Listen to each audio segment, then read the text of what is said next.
सफलता के मौके बार बार नहीं मिलते। एक समय की बात है कि एक बूढ़ा व्यक्ति 3 भारी सी गठरियाँ लेकर रास्ते में खड़ा हुआ था। तभी वहाँ से एक जवान लड़का गुजरा। बूढ़े ने उस लड़के को रोककर कहा कि बेटा, क्या तुम मेरी मदद करोगे? मेरी ये गठरी बहुत भारी है, इसे मेरे गांव तक पहुंचा दो, मैं तुम्हें 2 स्वर्ण मुद्राएं दूंगा। लड़के ने कहा कि मैं आपकी मदद करने के लिए तैयार हूँ। लड़के ने एक गठरी उठा ली, पर वह बहुत भारी थी। लड़के ने वृद्ध से पूछा कि बाबा, इस गठरी में क्या है? बूढ़े ने धीरे से जवाब दिया कि बेटा, इसमें सिक्के हैं। लड़का सोचने लगा कि इतने सारे सिक्के, लेकिन मुझे इनसे क्या करना है? मैं बेईमानी नहीं करूँगा। दोनों आगे बढ़ते रहे। कुछ देर बाद वे एक नदी के किनारे पहुँच गए। उन्हें नदी पार करनी थी। लड़का नदी में उतर गया, लेकिन बूढ़ा किनारे पर ही खड़ा था। बूढ़े ने कहा कि मैं नदी में 2 गठरियाँ उठाकर चल नहीं सकता। क्या तुम मेरी एक और गठरी उठा सकते हो? लड़के ने हाँ कर दी।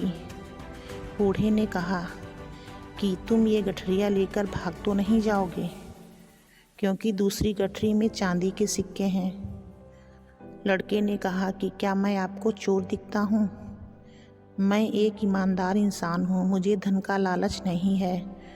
बूढ़े ने विश्वास कर उसे दूसरी गठरी भी दे दी। अब लड़के के पास 2 गठरियाँ हो गईं। दोनों आगे बढ़ने लगे। कुछ देर बाद एक पहाड़ी आई।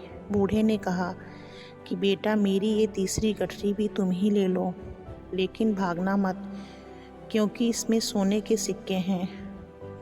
लड़के ने कहा कि आप चिंता ना करें, मैं लालची नहीं हूँ। बूढ़े ने तीसरी गठरी भी उस लड़के को दे दी। अब वह लड़का तेजी से चलने लगा। बूढ़ा काफ़ी पीछे रह गया। लड़के ने सोचा कि अगर मैं ये तीनों गठरियाँ लेकर भाग जाऊंगा तो मेरी गरीबी ख़त्म हो जाएगी। बूढ़ा तो मुझे पकड़ भी नहीं पाएगा। ये सोचकर वह तीनों गठरियाँ लेकर भाग गया। बूढ़ा पीछे से चिल्लाता रहा, लेकिन लड़के ने पीछे मुड़कर नहीं देखा और बूढ़े की नज़रों से अंतर्ध्यान हो गया।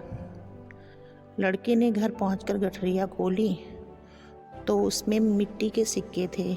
यह देखकर वह हैरान रह गया। उसने सोचा कि उस बूढ़े ने मुझसे झूठ क्यों बोला। तभी उसे सिक्कों के साथ एक चिट्ठी भी रखी हुई दिखाई दी। उसने चिट्ठी निकालकर पढ़ी। चिट्ठी में लिखा था कि ये पूरा नाटक इस राज्य के खजाने की सुरक्षा के लिए ईमानदार व्यक्ति की खोज के लिए रचा गया है। वह बूढ़ा कोई और नहीं बल्कि इस राज्य के राजा हैं। अगर तुम ईमानदार रहते तो तुम्हें मंत्री पद मिलता और राजा से मान सम्मान भी मिलता। उस लड़के को अपनी गलती का पछतावा होने लगा। उसने छोटे से लालच में एक बड़ा अवसर खो दिया था। अगर आपको हमारी वीडियो अच्छी लगी तो वीडियो को लाइक करें, शेयर करें। चैनल पे नए हो तो प्लीज़ चैनल को सब्सक्राइब करें।